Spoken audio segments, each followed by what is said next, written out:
Welcome to another Mon County Read Aloud. I'm sure a lot of you have been hearing on the news about the environmental issues that our climate is changing and we need to be doing something about this to cut carbon emissions. And I know there's a lot of countries meeting for the COP26 in Scotland this fall to discuss what the strategy is and how we've been setting things out. Well, over 50 years ago, one of my favorite authors, Bill Peet, also was concerned about what was happening to the environment, and he set about to write a story called The Wump World. Now, as I read through the story again, it reminded me of another famous story that I'm sure you're all familiar with. But as we read the story, I'd like you to also look at the spaceships to see if they also have something that seems familiar to you. So, Bill Peet and the Wump World. And I'm going to turn to the side so that you can see this a little better as I read. The Wump World was a small world, very much smaller than our own world. There were no great oceans, lofty mountains, giant forests, or broad sandy deserts.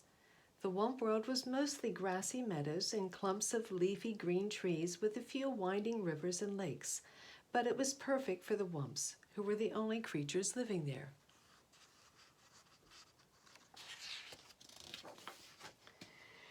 The Wumps were simple grass eaters and spent most of their time grazing on the tall, tender grass that grew in the meadows. In warm weather, they cooled themselves in the crystal clear rivers and lakes, and at night they slept in the shelter of the bumbershoot trees to keep the dew off their backs. Since the Wumps had no enemies, they just wandered around just as they pleased with nothing whatever to worry about.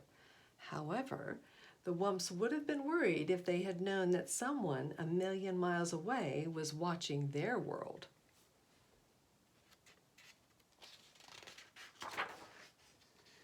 One morning, the Wumps were awakened by a far-off humming sound. It seemed to be coming from somewhere above. And as the humming grew into a heavy roar, the sleepy-eyed Wumps crept through the trees for a peek at the sky. Zooming straight for the earth came a great flock of pot-bellied monsters with tails and fins, spitting fire and shooting out streaks of black smoke. Did they remind you of something yet? As the monsters swooped down to land, huge legs sprang from their bulging sides, and like gaping mouths, doors flew open. Then ramps shot to the ground, and down the ramps came a horde of these tiny creatures swarming out onto the meadow. They were the Pollutians, from the planet Pollutians. They had left their worn-out planet to start a new life in this new world. After such a long journey, the Pollutians were overjoyed to find themselves on solid ground once more. Any ideas? They were all prattling with excitement as they followed their leader, the topmost Pollution and world chief, across the meadow. At the top of a hill, the chief stopped for a long look at the surrounding countryside. And finally he said, "Looks good. We'll take it. Plant the tree, Sergeant, and let's get things going."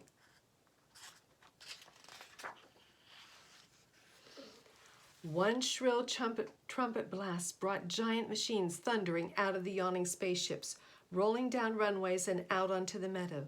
The timid Wumps had been watching warily from the shelter of the trees, and at the sight of the giant machines, they were horrified.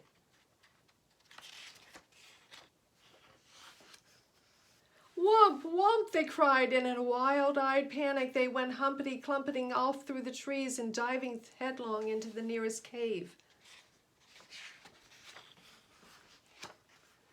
Then down they tumbled, head over heels, through a twisting tunnel to end up huddled together in dark caverns while the earth-shaking machines rumbled and roared high above them.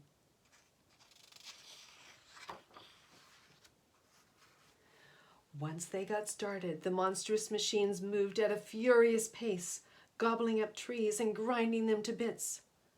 More giant machines flattened the ground, followed by great scoopers and scrapers and diggers and gigantic cranes, and soon the entire Wump World was overrun.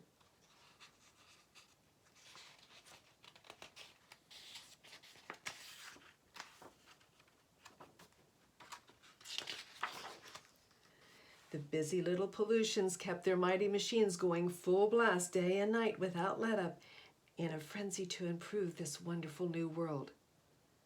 Suddenly, great cities sprang up, huge factory buildings with towering smokestacks, high-rise apartment buildings, and tall, tall office buildings, and above them all loomed the 100-story skyscrapers.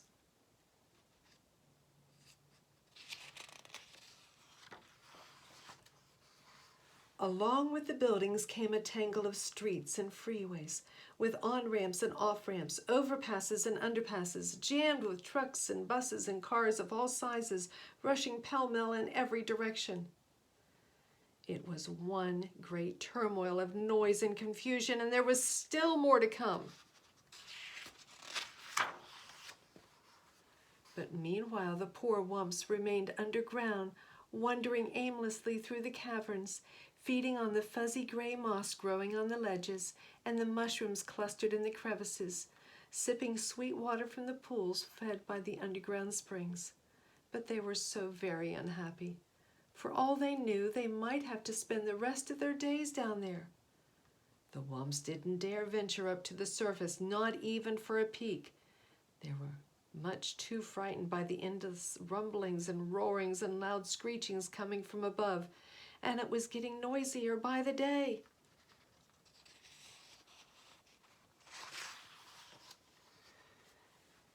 There was more and more noise and more of everything, more buildings with more smokestacks, puffing more and more smoke, more freeways with more traffic shooting out more and more clouds of exhaust, more trash and more trash piles with more and more waste gushing into the rivers and lakes.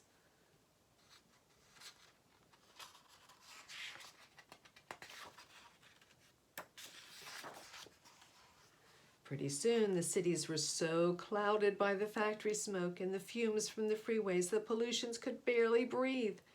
They went sneezing and wheezing about the streets, grouching and grumbling and blaming one another for the awful mess they were in.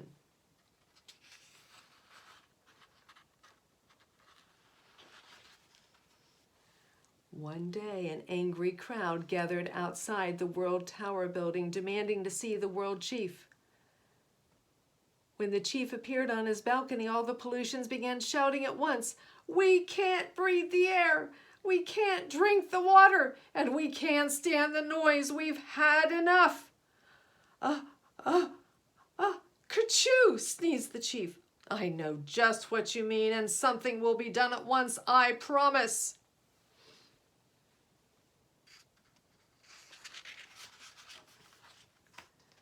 With no time to lose, the chief called for a meeting with his 3 top outer spacemen.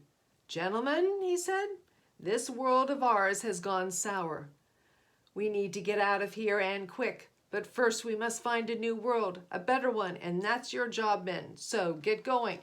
"Righto, Chief," barked the men, and within 15 minutes they were at the spaceport aboard their spaceships. Then zaroosh, zaroosh, zaroosh! The men took off in 3 different directions, and in seconds they were zooming in outer space at 7,000 miles an hour.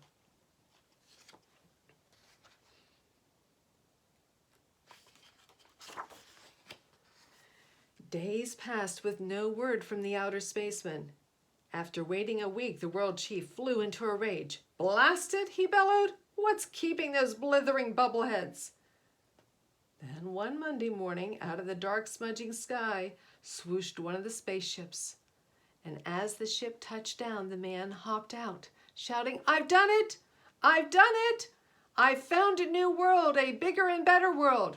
"Oh, nice going, lad," cried the world chief, and the crowd gathered at the spaceport, giving their hero one great rousing cheer, which ended in a fit of sneezing.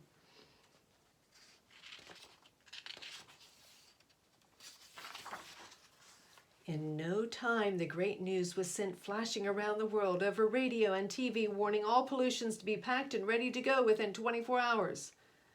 At dawn the next day, the entire population swarmed into the Space Center and crowded aboard the giant spaceships.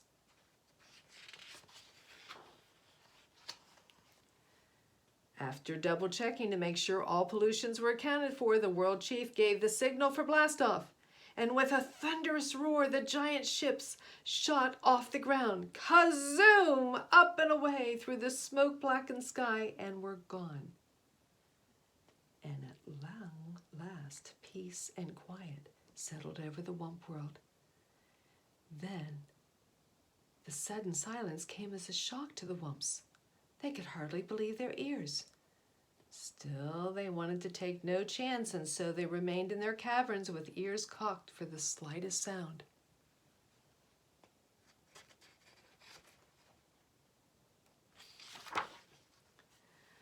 After a long, long silence, they decided it was time to go.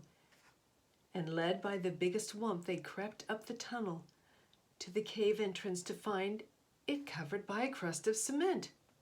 With one powerful push of his snout, the biggest Wump bumped his way through. Then, one by one, the Wumps waddled out onto a freeway and gaped in wide-eyed amazement. They had feared something awful was happening to their world, but this was much more than they could have imagined. They were staggered by the size of the huge buildings, with walls and walls of windows looming up every side, and the broad layers of hard, flat crust covering the earth, which felt strangely cold to their feet. There was no sign of any tree or tuft of grass. Even the sky was gone, and the Wumps wondered if there was anything left for them at all. They'd have to find out. They wandered the freeways for miles, only to find more and more buildings with endless heaps of wreckage and rubble. For all they could see, their world was completely ruined. Footsore and weary, the Wumps were about to give up and head back to their cave, when the biggest Wump let out a joyful whoop.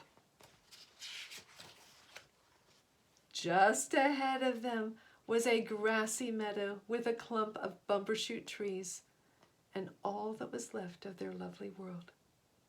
Whumping for joy, the Wumps went bounding off the freeway out into the meadow.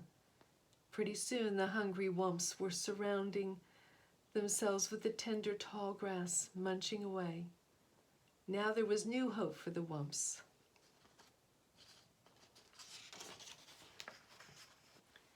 In time, the murky skies would clear up, and the rains would wash the scum from the rivers and lakes. The tall buildings would come tumbling down, and the freeways would crumble away. And in time, the green growth would wind its way up through the rubble. But the Wump World would never be quite the same.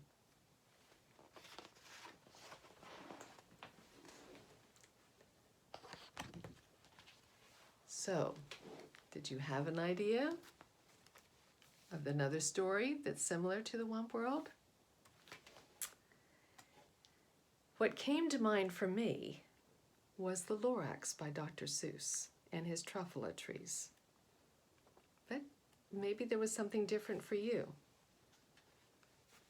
And did you have an idea about the spaceships?